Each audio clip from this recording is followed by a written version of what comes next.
Welcome back. You're watching Mirror Metro. Mitali Raj, one of the greatest female cricketers to have played the game, announced retirement from all forms of international cricket. Raj made a significant contribution to popularize the game during a storied 23-year-long career. Just recently, before her retirement, my colleague Sharlene Lobo caught up with the champion on her journey to becoming a household name. Here's that exclusive conversation.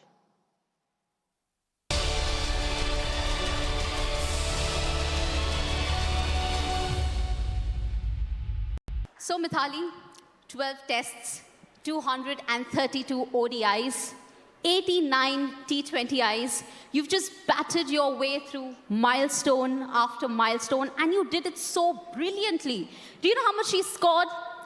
7,805 ODI runs. She's the only female cricketer to have scored more than 7,000 runs in women's ODI. Mitali, you truly are the epitome of inspiration for every young girl out there dreaming of a Blues jersey. How does it feel?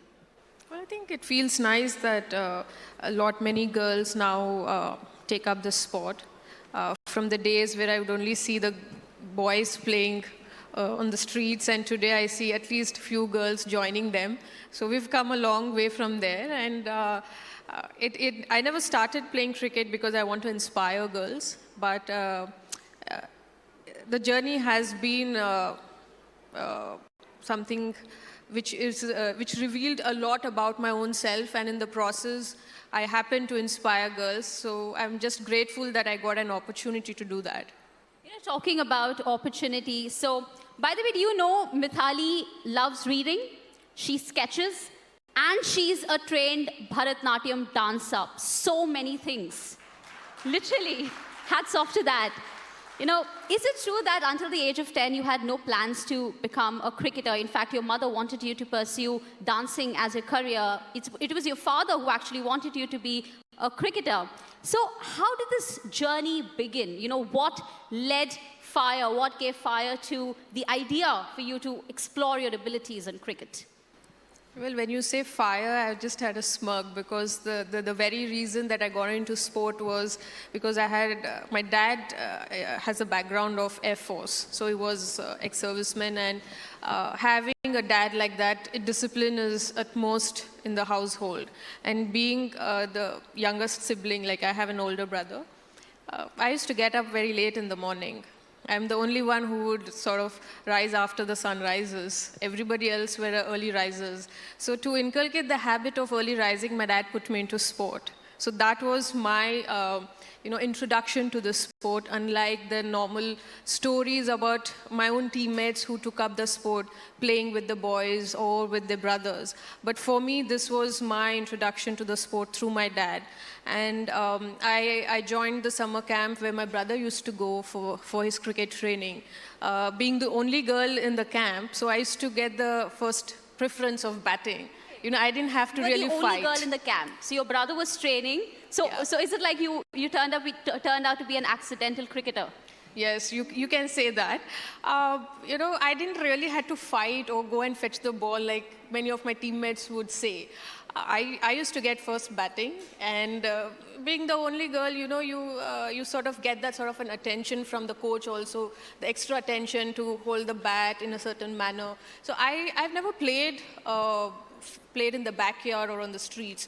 I started cricket straight away into an academy in a very professional setup. So probably that was my advantage. Right. So, I also read in one of your past interviews where you said, when you chose cricket, it sort of came as a bit of a shocker to even your grandparents. So, you were in a joint family. How did your grandparents react? Because that was a time when cricket was truly considered as a gentleman's game, and parents or families would encourage their daughters to become lawyers, teachers, doctors, engineers, but you had this unconventional career plan in mind. Coming from a South Indian family, more so a Tamilian family, so all my cousins were all married by early 20s. My grandparents, for them, playing any sport for a girl, for the granddaughters, is sort of a taboo. Like, nobody played any sort of sport in our family. It was across society, actually. The taboo existed across society. So, and and top it with cricket, a sport which is so rough that, where you spend entire day in the sun. So I remember one of these tournaments where I went, one of the age group tournament under 19, and those were the days where we played on matting, not much of a helmet person, and because of the ground being so bad, I got hit on my face.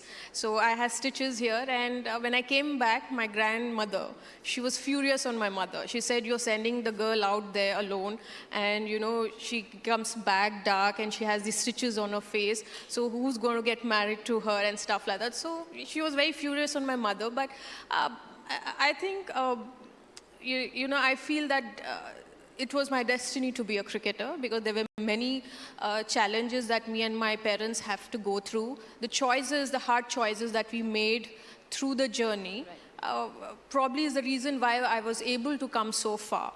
Despite a lot of challenges from immediate family members, from the society, but I also had support from my school, where I went, because for my first outing when I made my debut in 1999, where we were still not under BCCI. She was, by the way, 16 and a half back then, 16 and a half when she debuted against Ireland in 99. Yeah. So, I reached out to my school to fund my trip and my dad's bank. Because we were from a middle-class family, and those days, without funding, without sponsors, it's very difficult. And even though cricket is they say it's a middle-class family sport, unlike golf or tennis, which is, requires a lot of sponsorship. It was difficult. So I did have help from my school, and even times when I missed the entire calendar year in the school, I would be the only student giving exam in the summer vacation in the principal's room to make up for all those absent days and absent, yeah. So I would say that... Did you get like 80 KTs in college? Sorry? Did you get like KTs in college, or it was just like, you managed to complete your exams in time? Well, I had to do correspondence because I couldn't manage to complete my college in time. Even there was a choice. I had to miss my boards for the 2000 World Cup. And it was a very important decision. One of the, decisions that actually shaped my career, I would say. It is that, I was in my 12th boards, and it was coinciding with the tournament out of which they're going to select, the team for the 2000 World Cup in New Zealand. Right. And my parents asked me, "What do you want to do?" So like any other teenager, I said, I don't want to fall back a year in my academics, so I want to give the boards. So it took a week for them to pacify me, to tell that to go and play this tournament. My parents, in fact, wanted me to skip the boards and go and, play this tournament where there was no guarantee that I would get picked. But they wanted me to have a chance. And, it was difficult because I was young. But something which I made a pact with myself: if I'm going to forego my board exams, then it better had to be that I get picked in the team, and just not in the team, but I have to find a way to get into the 11. So I got selected. I also got to go to New Zealand and play the World Cup. So I think it has a lot to do with the choices that you make, because each choice leads you to a different door, and a different path. And it all has to do with the priorities that you have at that point of time or that juncture in your career. Under your captaincy in 2005, we reached the World Cup finals. We faced Australia in South Africa. Then again in 2017, under your captaincy, we again reached the finals, faced England at Lord's. But, one thing to come out of your success certainly is the rise in profile of women's cricket in India. But there is a stark difference in the way people back home received India's success. 2005 compared to 2017. How do you look at this popularity transition? Has it been slower than expected or much faster? Well, see, there are factors like when it came to 2005. Yes, we were definitely not under the banner of BCCI. We were under WCI, that is Women's Cricket Association of India. And, those were the days when, financially the WCI wasn't so funded, so strongly funded that we couldn't manage to get a series. Sometimes the entire year goes without playing a series. So the 2005, yes, the team did well, but when we came back, there was hardly anybody there at the airport to receive us, despite being runners-up in the World Cup. Just our family members and some friends. And from there to 2017, yes, when we came under BCCI in 2007, things definitely started to, change for the better for women's cricket. A lot more of structure and organized way of conducting domestic tournaments. The access to facilities, like as a international player, I was access to the National Cricket Academy in Bangalore, where we were educated about how to conduct ourselves. What is it where when you go through an injury phase, how do you train during tournaments? So these were a new concept for us. It came a little later. These are the things that in today's time a young teenager learns, how to sort of protect yourself from injuries, and if you have, how do you cope with it? You have sports psychologists to work on your mindset. You have a video analyst who can actually scrutinize your technical aspect of your game. Back then, I don't even have a recording of my world record. It's more to do in terms of memories, my teammates, and we sometimes, talk about it. So yes, it's what is the difference between 2005 and 17? Definitely coming and playing under the ICC.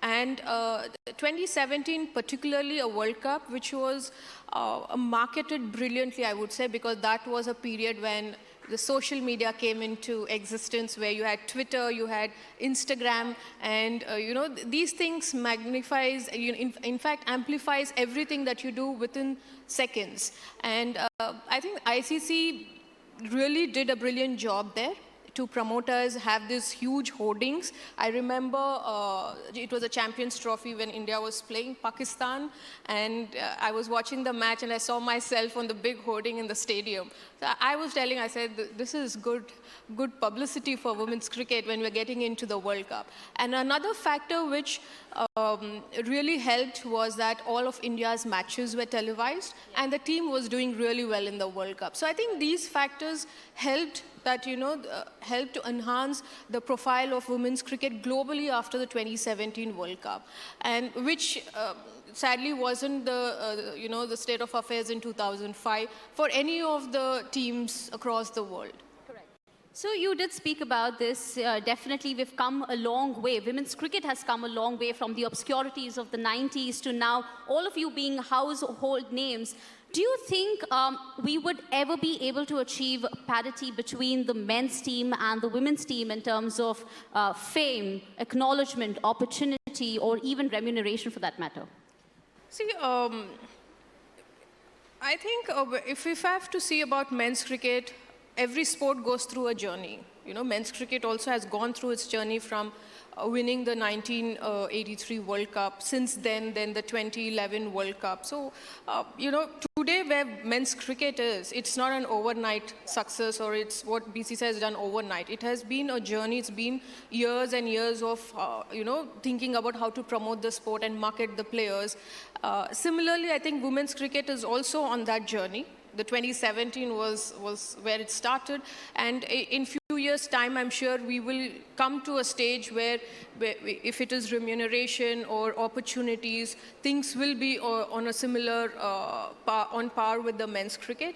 But I'm not a person of I would not want to compare things, whether it's men's cricket, women's cricket, sport in general. It should not be like where you're comparing women's tennis with men's tennis. Comparisons leads to a very different atmosphere. Absolutely. And it's a sport. It is meant for everybody, and at the end of the day, all of us should enjoy watching our own athletes represent the country, putting up their best, whether male, female, doesn't matter, because they are representing you on a global platform, and that itself is... Said that, it's just very unfair to make that comparison. Every journey, every person, every sport has, their own pace and their own journey, and we respect that. Talking about, your recent 2022 World Cup, you said that the 2022 World Cup would be your swan song. And I know you were hell-bent on winning that trophy, but it was that unfaithful last ball. We were so close to sealing that spot in the semis, and I've been wanting to discuss that nail-biting match. For all those who've forgotten... A bit of a touchy subject she's touched upon. Well, for all those who've forgotten, here's a recap. So we had the match against South Africa. South Africa needed 3 runs off the last ball. But, it was almost their game to lose, but the umpires ruled a no ball. And our elation in seconds turned into agony because by then South Africa hit the winning runs. And, of course, we were defeated. But with that, Mitali, your hopes of winning the World Cup were dashed too. What exactly passed through your mind at that very moment as you bowed out of World Cup cricket? It's difficult to put in words what an athlete feels when they prepare very hard for a tournament and for whatever reasons they don't achieve the desired result. My feeling was very similar to when you get jolted, a sudden jolt of pain and you just go numb. So that was my sort of a feeling after the match. Because yes, I pinned a lot of hopes. I worked very hard. The team, the girls have worked very hard for in preparation for the World Cup. And, I did speak about being the last World Cup that I would be representing India. And it's disappointing. And, just like everybody else, I've gone through the same feeling and emotions of sort of a loss you feel, and tears, hurt, that, the one time that I wanted everything to go for India. Do those emotions still persist, or have you reconciled with the cricket gods who were rather unkind, despite you and the team being true devotees? See, that regret will always be there.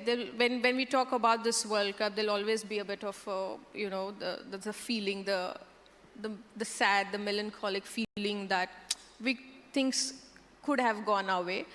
There are moments when I look up and why didn't you turn this around for me, But then I've had such a long career. And that is also because of the cricketing gods, I would say. I've been very lucky that I had such a long career. In moments like this, we forget that, we were very fortunate. I could have had a short span of career. I wouldn't even be able to represent India in the World Cup. But because of those cricketing gods that I came so far. So, yeah, it probably was not meant to be. The way people speak about Sachin, a few months back I came across on Twitter, on Insta, where me and Sachin made debut at the same age. And the stats, everything is very similar. His 6th World Cup, India won. So somewhere I had that a little bit of hope that, probably number 6 will also work for me. But it didn't. But I'm sure and I'm hopeful that at someday I would be able to see India lifting the World Cup. That will also probably be... Definitely, I think we have full confidence in our team. A sort of a medicine, a balm on my wound, probably, I would say. Matches or team ke baare mein to bahut baatein ho gayi. Now I want to focus on Mitali as a person. In these 23 years, especially all of us, all of them would agree with me that at one point in time in every professional career, we have this time where we feel that we are at our lowest. Did that ever come to you? What is the key behind sustaining this illustrious career? In fact, if I may ask, what is the Mitali Mantra that you live by? Well, of course, there have been many a times, just not one instance, many a times I had to sort of face those, as I said, disappointments, how the fear of failure and anxiety issues lose. And, when you're in times of despair or times when your back is against the wall, it is very natural, even as athletes, because we're also humans, we do feel, getting in self-doubt whether we are capable of it or whether we deserve to be here because, I'm not performing or it's not happening with me. But I think it's just not about, when people talk about athletes, they talk about discipline. It's just not about the physical discipline of maintaining a routine. But I think it's also mental discipline that really helped me to make those, those days shorter. It didn't have to be like months. It helped me to come out of it within days. Yes, even I've gone through the self-doubts, questioned whether, I should continue playing cricket for various factors. But the mindset that I had, and that is also because of the support mechanism that I had around me, my family, friends, parents, who helped me to sort of endure that phase without, getting deeper into distress. And the mindset, a lot of people say we need to have strong mindset, but what are the factors which lead you to mindset? What is that tells your mind to do certain things? Is basically your character. Your character, the way you, the qualities that you have as a person, your constructive ideas, how you create ideas in your mind. These are the things which will help you to make a strong mind. And it's just not about skill. Yes, as athletes, we work a lot on our skill, but it's equally important that we work on our mental space, the emotional space, because athletes also feel the emotions when we compete. Different emotions, and how do you control them? And how do you sort of not shut them, but use them as a weapon to inspire your own self to come out of those difficult situations and show this resilience to again fight. So yes, of course, there have been days, but there's something that my mother said. She said, you've been an inspiration to many people. Why don't you, show the same sort of resilience for your own self? It's easy to sort of talk and tell people, this is what just do it. But then when it comes to us, we sort of take some time. Would you like to share one example, even if it's something, as old as your training days, something that defines resilience, consistency, and persistence, just so, it's an inspiration to the younger lot out there? Well, let me share something with the recent World Cup. So I played the Bangladesh game, and I had a golden duck. I got out on a first ball, and I didn't know what I did there. So I walked out, and that day I spoke to my best friend in the evening, and she asked me, like, how could you just get out on a first ball, that too against Bangladesh? I said, I just don't know. So she's like, you are doing everything that you haven't done in these 23 years in this World Cup. So I said, for everything there's a first time, so it's okay. So I told her, I said, is it that I'm not good enough? Because I'm used to consistently, every second innings of mine, I've been scoring 50s for over a decade or so. So I said, this World Cup, I'm unable to do it. I mean, of course, I've scored 50, but not with the consistency that I'm known for. So she said, it's just a game. You're too hard on yourself.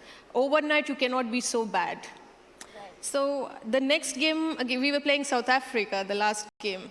So she said, just go out there and play as though you're the Mitali Raj. So, when she said that, there was something which sort of flickered in my mind that, after so many years playing for India, I still felt the jitters and the nerves. So I told her, I said, I still feel the butterflies. Even after so many years, it should be like I walk in there, score runs. I've played Bangladesh, I've played South Africa before. So she said, it's good to have, because you're not overconfident. Correct. But just be so confident in your preparation that you've prepared very hard. Don't give up into your fears. Don't relive what has happened in the past. It's a fresh start. Right. And there is always have faith in your ability. And when she said these things, it really helped me to score those runs against South Africa. And it's again those days when you come out of the fear that you have. Right. That's where you need courage. And that is everyday thing. It is not something that, one of those tournaments you Very just go well through. said. That courage is, it's an everyday thing, and I think that's what keeps us as a human race alive and hoping for the best. I'm really short on time, but I definitely want you to share some snippets of the dressing room. We are such a dynamic team, a mix of ages and experiences. So you have, for example, Dipali, Shefali, who was not even born when you started playing cricket. There's Jhulan Goswami, who is the top pacer, just as your age. How is the dressing room like when there is so much dynamism? Is there any dressing room ritual that you or the team have before you play the match? Well, when you have such a diverse group of girls coming from different parts of the country with different age groups, I think it's important that, the atmosphere is healthy, where everybody has an opportunity to speak their mind, to give ideas, to throw some ideas, because what Shefali Verma's perspective is not necessarily the similar perspective Jhulan Goswami has. So everybody gets a new idea. So it's always good to hear your teammates talk.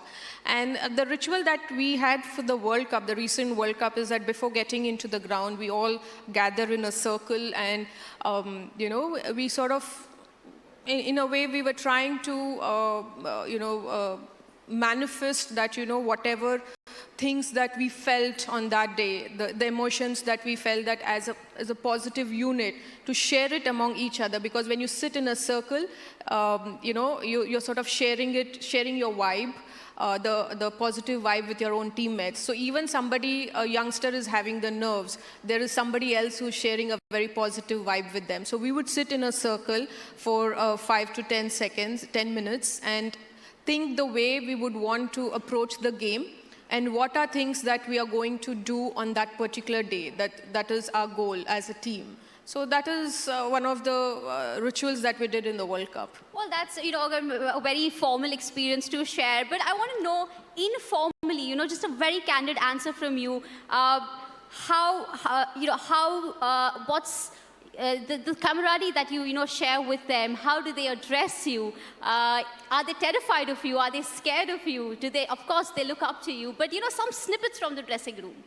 Well, obviously, if you have such a huge age difference, so clearly there will be a bit of a gap in the way they perceive things and the way they look up to me, because as I said, we were sharing few things backstage, like Richa Ghosh Would you like to share it here as someone, well? I shared, I think, a 100-run partnership with her against New Zealand.